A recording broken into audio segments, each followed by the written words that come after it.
بسم الله الرحمن الرحيم، والصلاة والسلام على أشرف الأنبياء والمرسلين. أنا بلال أحمد، والنهاردة هنكمل مع بعض خطة ل 52 يوم ألماني، والنهاردة هنتكلم عن اليوم 39. النهاردة هنتكلم على حروف الجر الزمنية، وحروف الجر الزمنية دي أنا بستخدمها لما بتكلم على جملة فيها زمن. طيب أنا عندي النهاردة هناخد 4 حروف اللي هي vor, nach, in, für. vor, nach, in, für. تمام كده؟ طيب أول حاجة عندي vor معناها قبل، ودي معناها إن أنا بتكلم على حاجة حصلت وانتهت في الماضي. تمام كده؟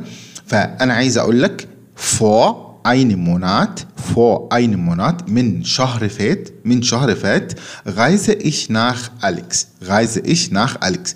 أنا سافرت لإسكندرية. فأنا هنا بعرفك إن أنا من شهر، قبل شهر أنا سافرت فين؟ إلى إسكندرية. ودايما اللي بيجي بعد فور بيكون داتيف، يعني هنا einen Monat حالة داتيف. بعد كده عندي حرف الجر nach معناها إلى أو بعد. وهنا أنا بتكلم على حاجة أنا هعملها بعد شهر. خلاص كده؟ يعني ناخ بتيجي بمعنى بعد لو أنا بتكلم على حاجة هتحصل بعد شهر، أو حاجة أنا مخطط لها إن هي تحصل بعد شهر، ودايما اللي بيجي بعدها داتيف. وكمان ناخ ليها معنى تاني اللي هو إلى، وبتيجي مع الأماكن والمدن والبلدان بدون أداة والاتجاهات، وكلمة زي كلمة هاوس.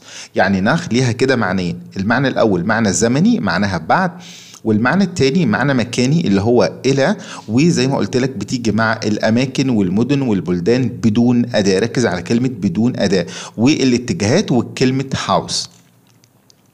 طيب أنا هنا عايز أقول لك ich will nach einem Monat nach Alex fahren. أنا سوف nach einem Monat بعد شهر nach Alex fahren. أنا بعد شهر عايز أسافر لإسكندرية، أو سوف أسافر إلى الإسكندرية. طيب أنا هنا ممكن أقول لك wohin fliegst du؟ أنت مسافر فين؟ فهتقول لي ich fliege nach Kairo. طب ليه قلنا nach Kairo؟ لأن كايرو مدينة ملهاش أداة. برضو ممكن استخدم ناخ مع أوروبا، ممكن استخدمها مع دويتشلاند، ممكن استخدمها مع هاوس، ممكن استخدمها مع مين؟ غيشتس، اللي هي الاتجاهات والبلدان من غير أداة. ممكن أقول لك هنا morgen fahre ich nach London. morgen الصبح fahre ich nach London. الصبح هسافر فين؟ هسافر للندن. خلاص كده؟ ممكن أقول لك nach der Schule بعد المدرسة gehe ich in den Club. يبقى هنا ده معنى زمني اللي هو بعد ما أخلص المدرسة. طيب هنا nach dem Unterricht بعد الحصة الدراسية gehe ich ins Kino. طب هنا nach dem Unterricht بعد المحاضرة trinke ich Kaffee. nach dem Unterricht trinke ich Kaffee. بعد المحاضرة بشرب قهوة. ممكن نقول هنا nach der Arbeit gehe ich nach Hause. تمام كده؟ والحاجة التانية زي ما اتفقنا ان احنا اللي بيجي بعدها داتيف، يعني هنا دي Arbeit بقت مين؟ بقت دي Arbeit. بعد كده عندي حرف الجر إن معناها في أو بداخل. خلاص كده؟ وإن بتيجي بمعنى في لو دلت على المكان، وبتيجي برضو بعد لو دلت على الزمان في حالات محددة، واللي بيجي بعدها دايما بيكون في الداتيف. خلاص كده؟ وغالبا أنا بستخدمها مع الأماكن المغلقة زي السينما أو المدرسة. خلاص كده؟ طيب أنا هنا بقول لك أنا جاي بعد ساعة. فهقول لك إيه؟ ich komme in einer Stunde. أنا جاي بعد إيه؟ بعد ساعة. ممكن أقول لك هنا im Juli habe ich Ferien. أنا عطلتي في شهر إيه؟ يوليو. طيب هنا بقول لك im Sommer ist es heiß. خلاص؟ الطقس في فصل الصيف بيكون إيه؟ بيكون حار. تمام كده؟ هنا بقول لك ich fliege in die Schweiz. أنا مسافر لسويسرا. طيب هنا ich gehe ins Kino. أنا رايح للسينما. طب ليه هنا ما قلتش ناخ؟ ليه هنا ما قلتش ناخ؟ لان هنا انا قلت لك ناخ بتيجي مع الكلمات اللي ملهاش ارتكل. طب هنا ich gehe in die Schule. ich gehe in die Schule. انا رايح للمدرسة. انا رايح للمدرسة. طب هنا ich bin in der Schule. ich bin in der Schule. طب استنى، هي مش اصلا هنا مكتوب دي شولة؟ طب ليه هنا قلنا دي؟ عشان هنا في حالة سكون وهنا حالة داتيف، لكن دي حالة حركة. طيب هنا بقول لك es liegt in Deutschland. es liegt in Deutschland هي تقع في ألمانيا. طب هنا der Ball ist im Park. الكورة في الحديقة. تمام كده؟ أتمنى إن أنت تكون اتفهمت. عندي بعد كده für معناها لمدة. für بمعنى لمدة لو دلت على الزمان. خلاص كده. والاسم اللي بعدها بيكون اكوزاتيف. خلاص، خصوصا لو الارتكل اللي بتاعه الاسم ده هي دي.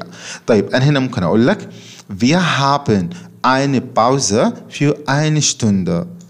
wir haben eine Pause für eine Stunde. احنا عندنا فسحه لمده ساعه. طب هنا ich fahre nach Deutschland für einen Monat.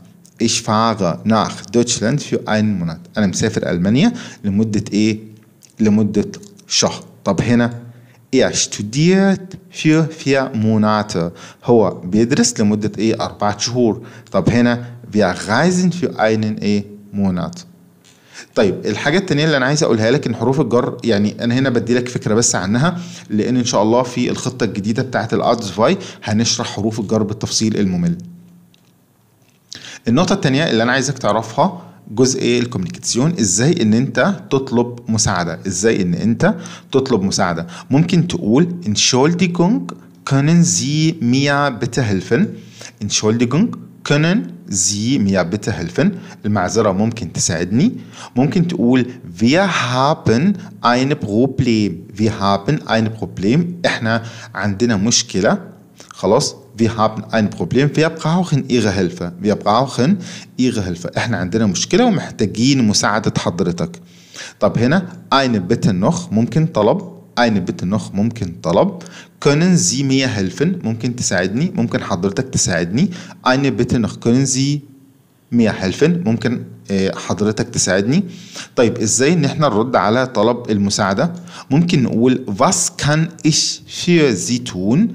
was kann ich für Sie tun. أقدر أعمل لحضرتك إيه؟ ممكن أقول wie kann ich Ihnen helfen. wie kann ich Ihnen helfen. أقدر أساعد حضرتك إزاي؟ ممكن أقول ich komme sofort. ich komme sofort أنا جاي حالا. بعد كده إزاي إن أنا أتفق على المواعيد أو إزاي إن أنا أجل الميعاد؟ ممكن أقول ich kann doch nicht ins Kino gehen oder kommen. يعني ممكن احط الجين او احط kommen. خلاص. ich kann doch nicht ins Kino. انا مش هقدر ان انا اجي. ممكن اقول ich möchte den Termin verschieben. ich möchte den Termin verschieben. انا عايز ان انا ااجل الميعاد. ممكن اقول können wir den Termin verschieben. هو احنا ممكن ان احنا ناجل الميعاد. ممكن اقول ich kann am Montag kommen. ich kann am Montag kommen. ممكن أقول أنا عندي وقت الصبح هقول am Morgen. ممكن أقول am Mittag am Abend أيا كان الوقت اللي أنت عايز تقوله. habe ich Zeit. طيب ممكن أقول هنا passt dir das هو ده مناسب ليك. ممكن أقول passt dir am Freitag هو مناسب ليك يوم الجمعة. ممكن أقول wollen wir am Freitag ins Kino gehen. hast du Lust. wollen wir am Freitag ins Kino gehen. hast du Lust. احنا عايزين نروح يوم الجمعة السينما. عندك مزاج تيجي معانا؟ المحاضرة بتاعت النهاردة كلها نظرية. طيب تعالوا بقى ناخد جزء اللي هو القراءة والاستماع، وزي ما اتفقنا ان الجزء ده هو اهم جزء في الكورس، فتعالوا نسمع مع بعض. Was machen wir jetzt? Warten, oder? Der Aufzug geht ja sicher gleich wieder. Naja, wer weiß. Gibt's hier keinen Alarmknopf?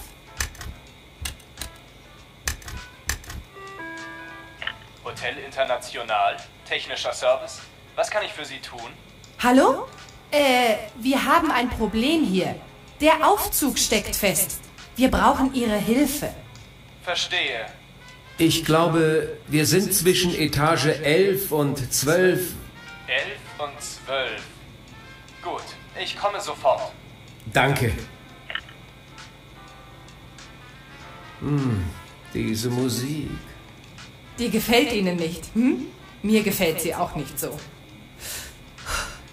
Und es ist kalt hier, finden Sie nicht? Oh, tja, das ist die Klimaanlage. Oh. Hier. Möchten Sie meine Jacke? Oh, das ist sehr nett. Aber Sie... Ach, mir ist nicht so kalt. Na los, nun nehmen Sie sie schon. Also dann... Vielen Dank. Martin. Ich heiße Martin. Wir können du sagen, oder? Na klar, ich bin Gina. Gina? Der Name gefällt mir. Er ist so... Hallo? Hallo? Hallo? Ja, hallo? Hören Sie mich? Ja! Es tut mir leid, aber ich glaube, ich kann das nicht selbst reparieren. Was? Tut mir leid. Das kann wohl nur die Aufzugfirma machen. Und wann kommen die? In einer halben Stunde, denke ich. Jetzt ist es 20 nach 3. Also um kurz vor 4 sind die da. Und dann geht's sicher ganz schnell. Moment! Eine Bitte noch. Können Sie die Klimaanlage ausmachen? Es ist sehr kalt hier. Okay. Mach ich. Gut so? Ja! Und noch eine Bitte. Die Musik, können Sie die auch ausmachen? Yep. So. Also, bis gleich. Warten Sie! Halt! Jetzt ist das Licht auch aus. Hey! Machen Sie das Licht wieder an! Hallo! Hör auf, Martin. Er ist weg. Tja, Gina. Was tun wir jetzt? Ich weiß nicht. Erzähl mir was aus deinem Leben. Oh, du, das ist aber lang. Du hast Zeit bis kurz vor 4. طب يا شباب، الجزء اللي بعد ده المفروض ان حضرتك بعد ما تسمع الريكورد ده مره واثنين وثلاثه هتسمع وتقرا، بعد كده تكتب، ومش مهم الترجمه خالص في الجزء ده. اتمنى تكونوا استفدتم من الفيديو ده. شكرا لكم، السلام عليكم ورحمه الله وبركاته.